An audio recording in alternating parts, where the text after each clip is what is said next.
அமெரிக்க அதிபர் தேர்தல் விவேக் ராமசாமி பின்வாங்கியது ஏன்? பின்னால் இருந்து இயக்கியது யார்? அந்த லாபி எது அப்படிங்கிறத பத்தி நம்ம பார்க்க போறோம். அமெரிக்க அதிபர் தேர்தல் ரேஸ்ல இருந்து விலகுவதாக இந்திய வம்சாவழியை சேர்ந்த விவேக் ராமசாமி சொல்லிட்டாரு. அமெரிக்காவை பொறுத்தவரை அங்க அதிபர் தேர்தலுக்கான வேட்பாளர் தேர்வாகவே சுவாரஸ்யமா இருக்கும். அங்க பிரதானமாக ஜனநாயக கட்சி மற்றும் குடியரசுக் கட்சி அப்படின்னு 2 கட்சிகள் மட்டுமே இருக்கு அமெரிக்காவில். இதனால 2 கட்சிகள் சார்பிலையும் போட்டியிட நிறைய பேர் விருப்பம் தெரிவிப்பாங்க. அவங்களுக்கு இடையே உட்கட்சி தேர்தல் நடத்தப்பட்டு யாருக்கு கட்சியில் செல்வாக்கு அதிகம் இருக்கிறதோ அவங்க போட்டியிடுவாங்க. கட்சியின் நிர்வாகிகளும் உறுப்பினர்களும் இந்த தேர்தலில் வாக்களித்து கட்சியின் வேட்பாளரை தேர்வு செய்வாங்க. வேட்பாளர் தேர்விலேயே ஜனநாயகம் இருக்கணும் அப்படிங்கிறதுக்காக இந்த நடைமுறை இருக்கு.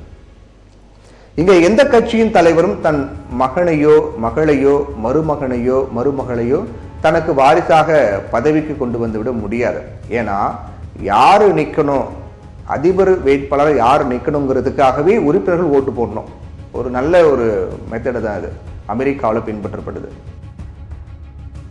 அது மட்டும் கிடையாது, பதவிக்குரிய வேட்பாளரை தேர்ந்தெடுக்கும் உரிமை கூட கட்சி தலைவருக்கு கிடையாது. அதாவது அதிபர் பதவிக்கு யார் வேண்டுமானாலும் போட்டியிட முன்வரலாம். 2 திறமைகள் தான் இருக்கணும். ஒன்று என்னன்னு பார்த்தீங்கன்னா, தன்னுடைய கட்சியில் தான் இருக்கும் ஊரின் கிளையிலிருந்து முதல்ல அதிபர் வேட்பாளராக விதிக்கப்பட்ட குறைந்தபட்ச வாக்குகள் பெற்று தேர்ந்தெடுக்கணும்.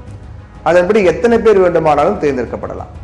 அதற்கு அடுத்த கட்டமாக இருக்கக்கூடிய உதாரணத்துக்கு சொல்லணும் அப்படின்னா, மாவட்ட அளவில் இவங்கள் யாராவது தேர்ந்தெடுக்கப்படணும். பிறகு தங்களுடைய மாநில அளவில் தேர்ந்தெடுக்கப்படணும். இவ்வாறு 50 மாநிலங்கள்ல இருந்து உதாரணத்துக்கு குறைந்தபட்சம் 50 வேட்பாளர்கள் வரக்கூடும். அதுக்கு பிறகு அவங்களிருந்து யாராவது சில பேர் தேசிய அளவில் தேர்ந்தெடுக்கப்படுவாங்க. ஆனா அமெரிக்காவில் இருக்கக்கூடிய சில லாபிகள் வேட்பாளர் தேர்விலேயே தங்களையே வேலையை காட்டுவாங்க. தங்களுக்கு பிடிக்காத வேட்பாளராக இருந்தா அவங்கள பல விதத்திலையும் டேமேஜ் செய்து இமேஜை காலி பண்ணிருவாங்க. இது ஒரு பக்கம் இருக்க, அமெரிக்க அதிபர் தேர்தலில் களமிறங்க போவதாக அறிவித்த இந்திய வம்சாவழியை சேர்ந்த விவேக் ராமசாமி திடீர்னு விலகிட்டாரு. அவர் ஏன் விலகினார் அப்படிங்கிறத பத்தி பார்த்தோம்னா, அமெரிக்காவில் அதிபராக இருக்கக்கூடிய ஜோ பைடனின் ஜனநாயக கட்சி இந்த ஆண்டு இறுதியில் நடைபெறக்கூடிய தேர்தலில் வெற்றி கிடைப்பது கஷ்டம் அப்படின்னு கருத்து கணிப்புகள்லாம் தெரிவிக்குது. அதனால குடியரசுக் கட்சி சார்பில் போட்டியிட பலரும் விருப்பம் தெரிவித்திருக்காங்க. தொழில் அதிபரான விவேக் ராமசாமி அடிப்படையில் ஒரு இந்திய வம்சாவழியை சேர்ந்தவர். இவருடைய பெற்றோர் கேரள மாநிலம் பாலக்காட்டுக்கு பக்கத்தில் இருக்கக்கூடிய வடக்கன் சேரிய பூர்வீகமாக கொண்டவங்க. இவர் மருத்துவ மேம்பாடு, சுகாதாரம் இதுக்காக சீனாவை நம்பி இருப்பதை குறைக்க நடவடிக்கை எடுக்கப்படும் அப்படின்னு உறுதியளித்தார். ஆனால் அடுத்த அவர் பேசியதுதான் அமெரிக்காவின் லாபியா குறிவைக்கதா இருந்துச்சு. பருவநிலை மாற்றம் அப்படிங்கிறது ஒரு புரளி தான். காலநிலை மாற்றம் அப்படிங்கிறத காட்டிலும் காலநிலை மாற்றம் தொடர்பான மோசமான கொள்கைகள் காரணமாக பலர் இறந்திருக்காங்க அப்படிங்கிறதா உண்மை. இந்த மேடையில் அமர்ந்துள்ள காசு கொடுத்து வாங்கப்படாத ஒரே வேட்பாளர் நான் மட்டும்தான். இது சொல்லும் தைரியம் எனக்கு மட்டும்தான் இருக்கு அப்படின்னு குறிப்பிட்டு பேசினார். இது அமெரிக்காவில் இருக்கக்கூடிய லாபிகள், குறிப்பாக யூத லாபிகள் விரும்பல அப்படின்னு சொல்லப்படுது. ஏன்னா பருவநிலை மாற்ற பிரச்சனையை முன்வைத்து வளர்ந்து வரக்கூடிய இந்தியா போன்ற நாடுகளை மிரட்டி தங்களுடைய காரியத்தை சாதித்து வருது அமெரிக்கா அப்படிங்கிறது குறிப்பிடத்தக்கது. இங்கதான் விவேக் ராமசாமிக்கு பிரச்சனை தோன்றியதாக தெரியுது. அதுவரை அவருக்காக தேர்தல் நிதி திரட்டும் வேலை கூட ஜோரா இருந்துச்சு. அமெரிக்க அதிபர் தேர்தலில் குடியரசுக் கட்சி வேட்பாளரான விவேக் ராமசாமிக்கு கடந்த செப்டம்பர் 29ஆம் தேதி நிதி திரட்டும் இரவு விருந்த சிலிகான் வேலி அதிபர் வழங்கினார். அமெரிக்காவை சேர்ந்த பத்திரிகையாளர் டெடி ஸ்டில்பர் பகிர்ந்த ஒரு அழைப்பு கடிதம் சிறப்பு விருந்தினருக்கான விவேக் ராமசாமியோட நெருக்கமான இரவு உணவு மற்றும் கலந்துரையாடல் அப்படின்னு குறிப்பிடப்பட்டிருந்துச்சு. இரவு உணவு நிகழ்வின் அடிப்படை நுழைவு கட்டணமாக $50,000 வசூலிக்கப்பட்டது. அதோடு மட்டும் இல்லாமல் ராமசாமி கிட்டத்தட்ட $1 மில்லியன் திரட்டுவதை இலக்காக கொண்டு இந்த நிகழ்ச்சி நடத்தப்பட்டது.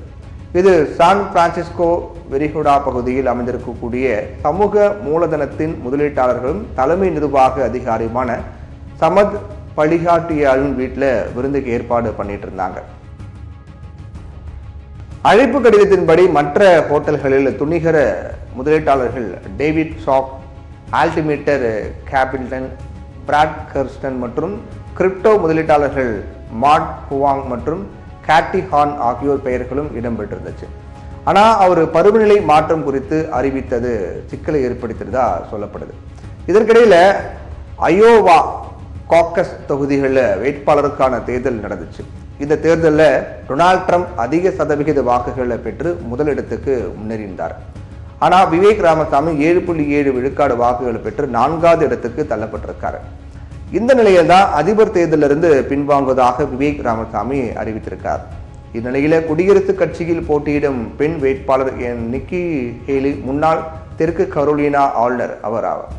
ஆனா பழமைவாத கட்சியான குடியரசுக் கட்சி பெண் வேட்பாளர் எப்போதுமே அதிபர் தேர்தலில் ஆதரிக்கிறது கிடையாது.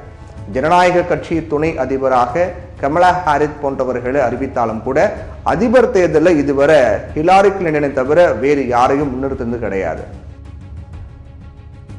அந்த கட்சியினரை ஹிலாரி வெற்றி பெறாம பார்த்துக்கிட்டாங்க அப்படின்னு தான் சொல்லணும். பிரிட்டன்ல யூத லாபி ரிஷி சுனக்கை பிரதமராக தேர்வு செய்து இனவெறியற்ற அரசு பிரிட்டன் அப்படிங்கிற கொள்கையை நிலைநாட்டியது. ஆனா அமெரிக்கா பெரும்பாலும் ஐரோப்பாவில இருந்து குடிபெயர்ந்தவர்களே ஆதிக்கம் செலுத்துறாங்க. குடிபெயர்ந்தவர்களுடைய ஆதிக்கம் என்பதால் மற்றொரு குடிபெயர்ந்த இந்திய வம்சாவளியை ஏற்பதில் அவங்களுக்கு இன்னமும் ஒரு தயக்கம் இருக்கு அப்படின்னு சொல்லலாம். இருந்தாலும் வழக்கு வம்புகள் ட்ரம்ப் மீது இருக்கிறதால அதையெல்லாம் குடியரசுக் கட்சி வேட்பாளராக தன்னை முன்னிறுத்த வேண்டிய மிகப்பெரிய பொறுப்பு டொனால்ட் ட்ரம்புக்கு இருப்பதை மறுக்க முடியாதுன்னு சொல்லணும். ஆனாலும் ஆயுத வியாபாரிகளுடைய லாபியிடம் அவர் அனுசரித்து போவதை பொறுத்தே வேட்பாளராகும் தகுதி முடிவாக அப்படின்னு தெரிய வருது.